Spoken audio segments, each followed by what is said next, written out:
And welcome to Civil Discourse. I'm Jayme. And I'm Marilyn Brown. And today's quote that we're starting off with is actually a tweet by Robert Greene.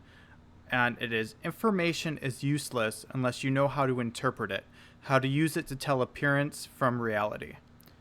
And Mm-hmm. you sent me a video, who was it, of Donahue Bill Donahue.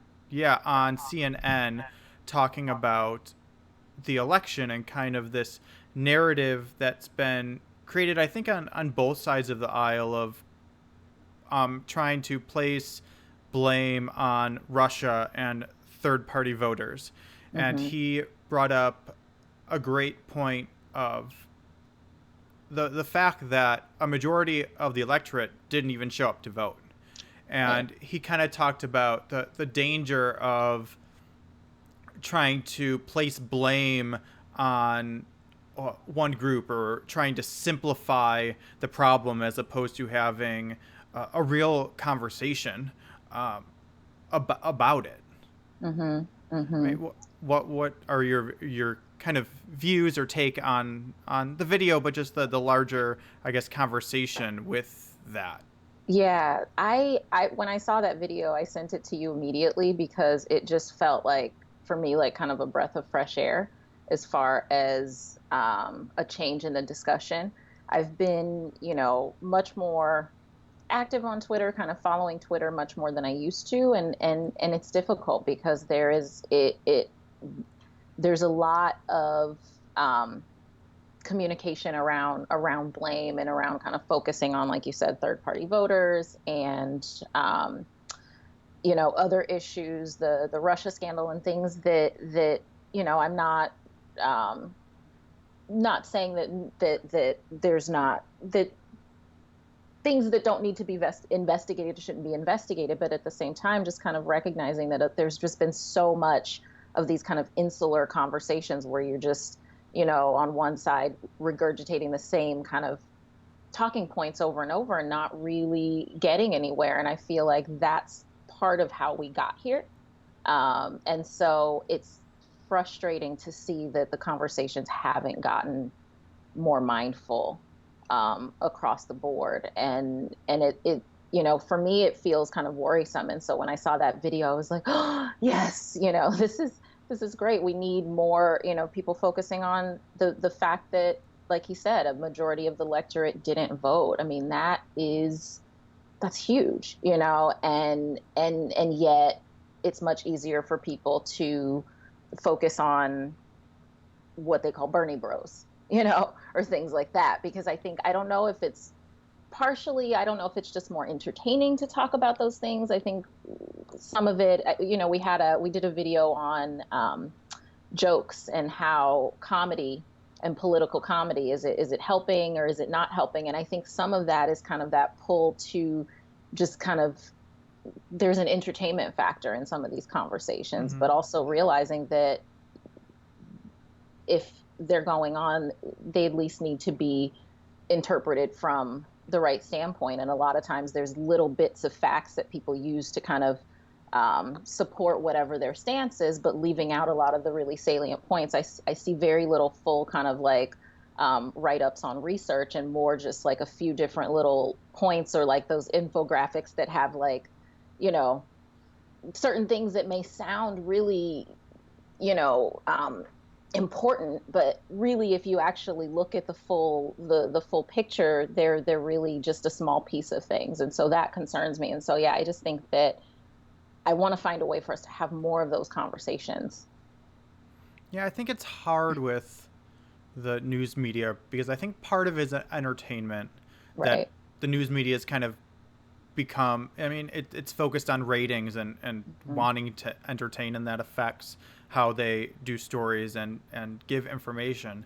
But I think part of it too is the consumers, the way consumers watch the news and what they expect Mhm. from the news. And I think there's this expectation of answers from the Mhm. news, Mhm. and the news to tell them what's going on in a way. And Yeah. that leads more to oversimplifications to find an answer, as opposed to deepening conversations that are complex and don't have one solution. Because when you get down to it, you can't blame third party voters, you can't blame Russia, you can't just blame voters who or the electorate that didn't vote. It's a combination of all these All things of it. together. And you Right. can have a conversation about, well, which had more effect than other things, but that's two things. I think it's an important conversation to have if you're going to have a real conversation about it. But it's also hypothetical because you're just doing it based on what ifs. We don't Right. actually know. There is no answer, and I think that's why the conversations aren't had as much. But the thing I Mm-hmm. loved about what he said was he was talking about apathy and how he thought that the root of the the problem, not an oversimplification that this is the only problem, but the root of the Right. problem is this apathy. And I mean, we've been saying that since Mm-hmm. we started doing this show. Yeah. And I think that I love seeing the conversation going there because that's a whole big other conversation of why there's so much Right. apathy and how we correct that apathy. And I Right. think we're kind of in a place where everything kind of works against, I guess, works to support that apathy, because actually the Yes. conversation that they were trying to have with him on CNN was an apathetic conversation, and he kept trying to bring it back Mm-hmm. to an empathetic Yeah. conversation, and you could see that there was a disconnect Yeah. there between the newscasters not even know how to deal with him wanting to have that kind of conversation. Right. Yeah. That was one of the things that really stuck out to me was how you could see like the disconnect and almost the resistance to have that kind of conversation. It wanted to kind of keep redirecting it back to what we've been talking about and just kind of that dynamic. But I think that like, you know, him identifying apathy as the root of is one of the bigger roots of the problem. I think that that was so important that that be on CNN, you know, because I think like that's a conversation that happens in different smaller news media organizations. But even, you know, even when you kind of saw that how it went, I feel like that can kind of resonate with people because there are so many people, the people who didn't vote, the people who have been feeling apathetic for years and feeling like nothing is going to change. What's the point of even caring? You know, kind of realizing, okay, someone sees that, someone is actually aware that this is a problem, you know, and dealing with the apathy of it that takes us away from blame because it's about recognizing, okay, what are we not getting? How are we not reaching our our citizens? How are we not reaching the electorate rather than kind of focusing on blaming of who made the wrong choice, rather realizing why aren't people choosing at all? You know, and I think that that's just in and of itself, I think a much more mindful conversation to had rather than blaming people that made a choice, whether you agree with the choice that people made or not to vote third party or you know whatever people's choice was, that kind of blaming of this is your fault because you didn't, you know, go along with what the majority felt like you should do. That's not effective. We don't get anywhere. You know, we continually just get stuck in that blame cycle when we do that. But then when we say, okay, well, actually, the bigger problem is the people that we didn't reach, and how do we address that and why? That puts it more on you, on the candidates, the politicians, our government, rather than putting it on the people. It's like you know, from my perspective, I think that it's up to them to help, you know, to make us want to vote and feel inspired and feel, you know, feel and to not feel that apathy. And so it's kind of similar to like as a therapist, you know, taking the stance that if a client's not making progress, it's not about that client, that the therapist isn't doing something effective. Right. And I think too it's important to realize that apathy is present in everyone at all times in a way. Even when Yes. you're being empathetic towards one thing, and in Hmm. choosing to be empathetic, you're being apathetic to something else. Right. And I think that's important to recognize, Mm-hmm. because if you're a third party voter, you are being apathetic to a lot of things because you're making that choice. If you're a Democratic voter, you're being apathetic to certain things. Mm-hmm. And if you're Republican, no matter what you are, if you're not voting, you're being apathetic. And I think when we Right. do that self reflection, that through mindfulness of seeing where we are apathetic, it helps us just become aware of where we have our own work to do, Yeah. and helps us relate to others more, because it's like what you're saying, like there is no real point besides making ourselves temporarily, the ego Yeah. temporarily feel better by focusing on this placing blame on others, or finding the blame, because it Right. doesn't do anything Right. productive. It's basic psychology, is Mm-hmm. that Mm-hmm. we all kind of feel the tribe that we're in. Mm-hmm. And the more others try to place blame or force things on us, the stronger we hold on to our core beliefs, and the less likely we're Right. to accept reason or new information. So Right. if third party voters are the problem, and this is just the example, in your head, if you think they're the problem and you want to change their minds, you are not going to change their minds by placing blame on them. That's Right. just going to make them double down on the way they're already feeling. It's Exactly. through empathy and broader conversations and common understanding that, I don't want to say that you're going to be able to change their minds, but that you're going to be able to come together and understand one another and where everyone's coming from. Because for me, I think the important thing about living in a democracy is that whether you agree with me or not on anything, I want everyone to feel empowered and like their Mm. voice matters. Yeah. So that's, I think, what we need to be focusing on, because Yeah. if the entire electorate was voting because they felt empowered, it wouldn't Mhm. matter if people were voting third party or if they were picking your candidate or what it Right. is. It's because there's so much apathy that the Mm-hmm. stakes get higher because less people are making a decision.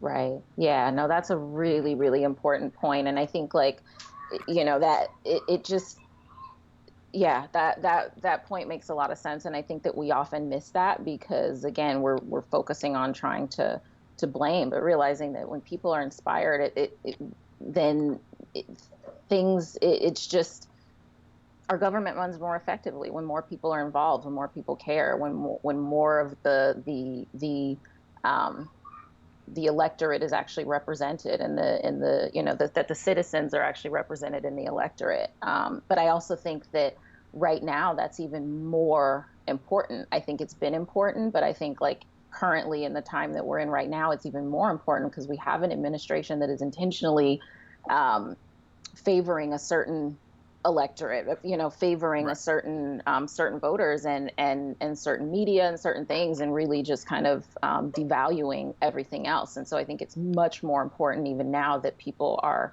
actively finding what's important to them. So doing that mindfulness work to look inside and decide, what do I actually care about? What's important to me? Where am I apathetic? Where what are the things that where I feel disempowered? And what can I do and how can I work on that, and starting to grow and work kind of from the bottom up, everybody Right. internally doing that work. Because I think that really um, it's getting um, more and more important, because I think that certain things that we've gotten used to and certain things that we've grown accustomed to living in a democracy and having a free press are being threatened. And so I think it's getting that much more um, vital, that we all find a way, whatever our views are, to get involved and to empower yourself. Yeah, I think I agree with all of that, and I think the hard part for me, or the struggle, is this, I guess, agenda of misinformation. Mm-hmm. And so just an example of this, I was watching, and anyone who watches won't be surprised, I was a Jill Stein supporter, still am. Mm-hmm. Um, whether you are or not is irrelevant to what I'm about to say. But she was on CNN, Mm-hmm. and they were basically bringing her on to defend herself about going to the RT conference. Um, for anyone who doesn't know, she was at an RT conference 2 years ago, Mm-hmm. Yeah, I think it was way in before the election, 2015. Yeah. um, and was there speaking about globalism and environmentalism and against the wars that Russia and the U.S. are engaging in the Middle East. And there's photos of her at a like a dinner table at an Oh, event uh-huh. because it was a Russian event with Vladimir Putin. Yes, I've So seen of this picture course, retweeted a lot of yeah. times. I know So no exactly one what cared picture you're about the talking about. picture until after the election when they Mm-hmm. thought they could use it against her. But she was on there discussing that. But then they were also bringing up if she is the one who swung the election. And the point was, what they were doing was they were showing these graphics and statistics of the difference between the major swing states that Hillary Clinton lost, Hillary Clinton, how many votes she lost by, Mm-hmm. and the amount of votes Jill Stein had, which in all those states was greater than Hillary Clinton.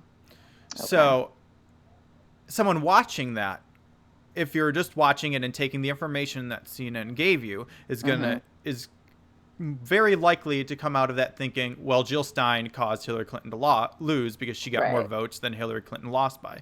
But what they didn't do is a lot of things. They never mentioned Gary Johnson once, Mm-hmm. which was the Mm-hmm. other candidate Mm-hmm. who got more votes, many more votes than Mm-hmm. Jill Stein. Then Jill, right. And they try to make it seem like, which they have no statistical evidence to back this up, that if Jill was not in the race, all of those votes would Mm-hmm. have gone to Hillary Clinton, which just Mm-hmm. some of them would have, a lot of those people would have stayed home.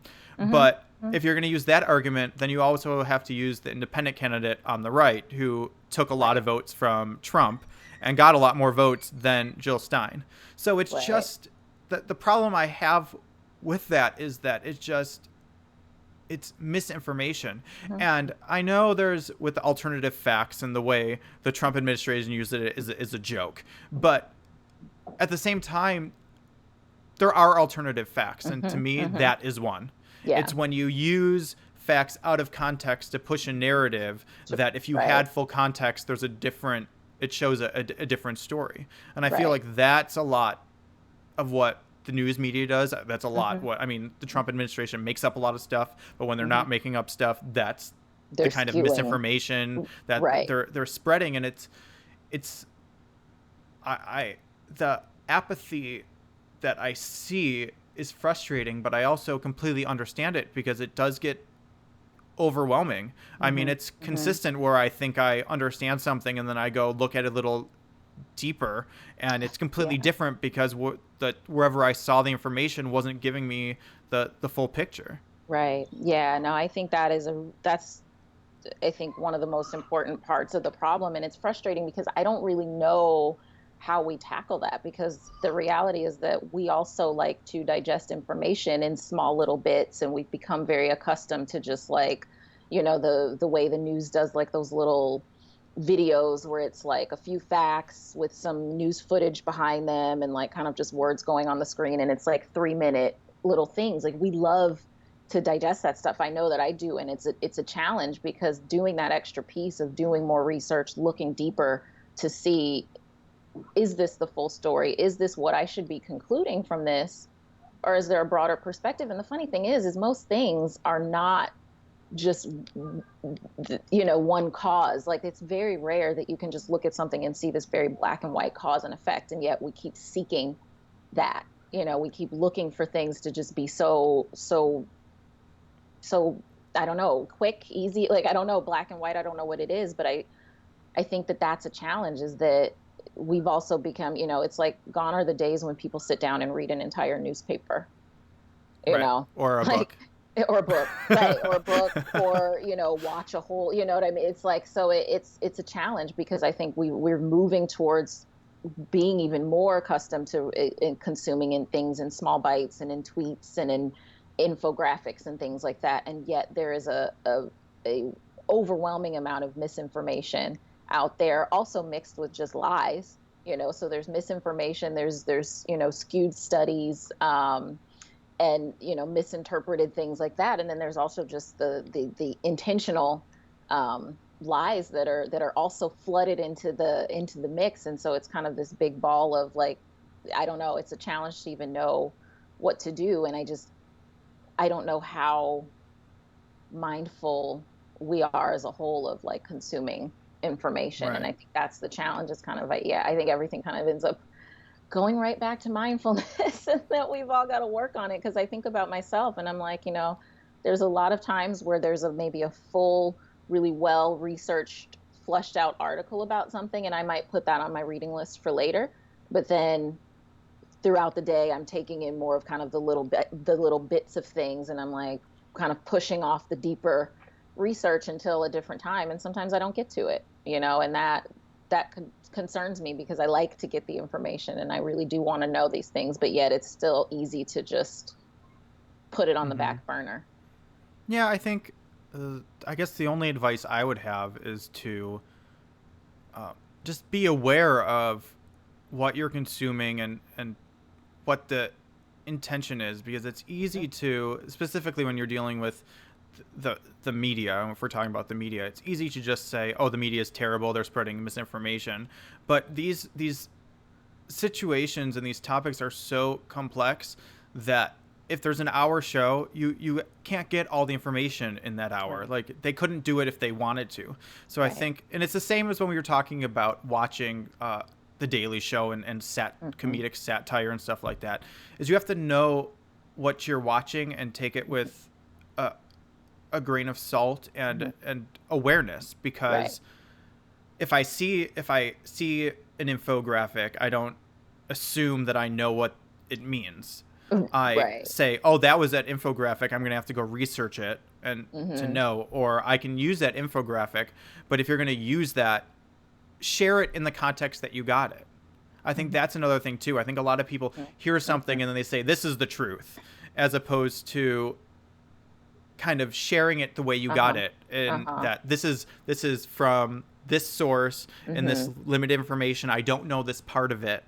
Um, so, and Right. that's how I try Mm. to I like that. share information, and I think it Yeah. helps just bring an awareness to it, because Hmm. that's the thing. I think we also try to say, like, the media is the bad guy, and it's also half us.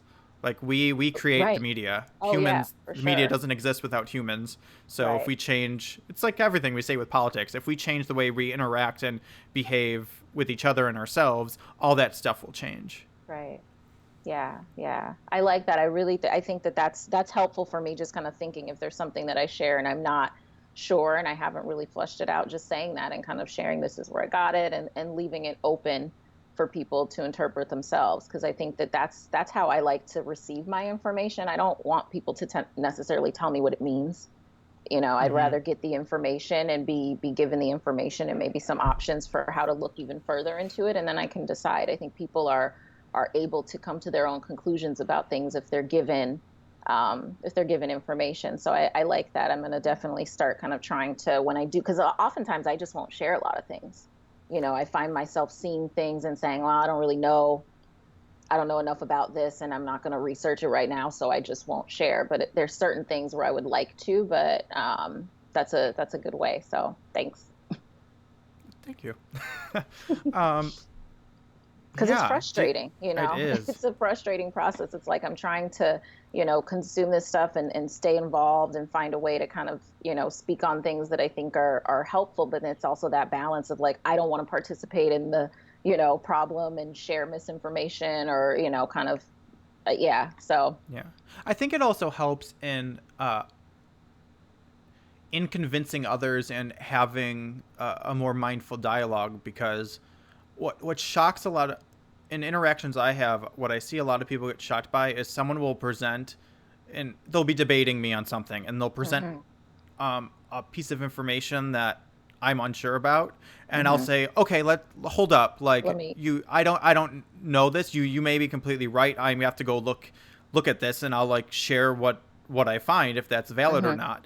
And hmm what that does is it I think it's surprising because most people just argue and Right. they're not. It shows that you're willing to accept new information if it's valid, If it's valid, yeah. and that your mind's potentially going to be changed. And I think we're not used to engaging with in situations where people are willing to do that.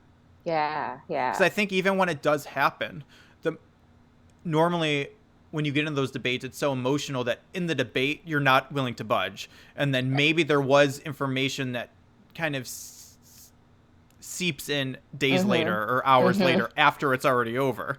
Right. But to actually be able to stop in the conversation and say, especially, I'll do it even too if everything in my being tells me that it's ridiculous. But Right. if I haven't looked it up, ridiculous things happen. So I'm not going to Sure. make the assumption just because I don't like hearing it. Right. And I'll always follow up with what, Mhm. and then you get mixed reactions when you follow up, depending on how you Yeah. deal with it and where the temperament of the person you're talking to. Mhm. But Mhm. and I normally will just say this is what I found, and I'll send the information. I normally Mhm. don't try to say like you were wrong or whatever. This is just what I found on that. And Right. normally it is. I try never to push an article or a video or any narrative that says you were wrong. What I Mhm. try to do, Mhm. because normally it's that they've narrowed their focus and aren't Right. seeing the full picture. So that's what I try to do. I'll say, oh, what you're saying is actually valid, but it's not But taking what into about consideration this, this, this, and this. right, And right. I mean, Which is sometimes much it more doesn't. mindful. Yeah. Yeah. And it for people who are ready and willing to accept new information, it puts their walls come down a little bit more, and they're more likely to take that new information. For people who have their walls up and they're not coming down for anything, it's not going to get through, and you just kind of Right. have to also be mindful that that's the reality. Yeah, that people are where they are as well. Yeah. I Yeah, like that. because That's very the helpful for me because, like I yeah, said, I've avoided a lot of these conversations. because the last thing I'll mention was there was this article that I've seen a lot of people posting about. Oh, what is it called? It was basically about how if if we can't agree to be compassionate, then I have nothing left to say to you. And it was cited as it was obviously a liberal who put it, and was basically Mhm. framing it in if you don't support minimum wage, if you don't support these things that are compassionate, and if you don't believe in the underneath it was if you don't believe that we should Mm. be compassionate in helping Towards others, other people, then right?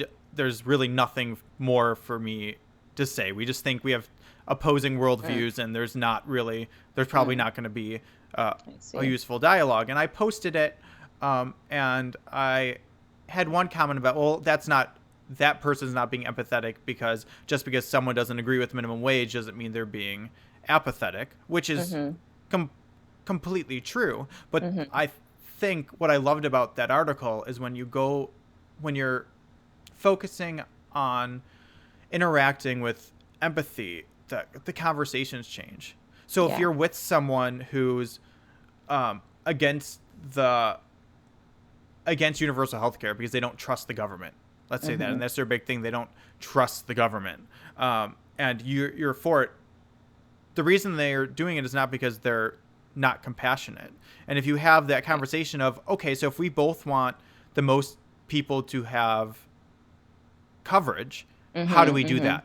And Right. if our government was having that conversation, it it would be a totally different ballgame, because Totally. when I think about what Democrats are supposed to stand for, and what Republicans are supposed to stand for, and I'm reducing this to Mhm. I'm over making a reduction here. Oversimplifying. Yeah. Um, that the Democrats really believe that government is meant to be a force for the people. Mhm. And I think that's the federal government. And Mhm. Republicans, um, and yeah, this oversimplification, but are more for state rights. Mhm. And me personally, I'm much more progressive, where I believe that the I believe in an effective government. Do we have one right now? That's a different debate, but I Right. believe that it's possible, and that's the Mhm. best thing for the benefit of a full society. Mhm. But I've also said, I also see the debate for, especially in our country, for state rights, because sometimes getting things done at the state level first is the incentive for the federal government and for it to gain momentum. But we don't Mm-hmm. really have those actual conversations about how we best advance things, because the conversation isn't about how we best help the Everybody. citizens. It's Right. about how we gain more power and all these Uh-huh. this political agendas and all this other Right. stuff that distracts from us actually doing what the government was established to do. Mm-hmm. Mm-hmm. Yeah. That's my tirade on that.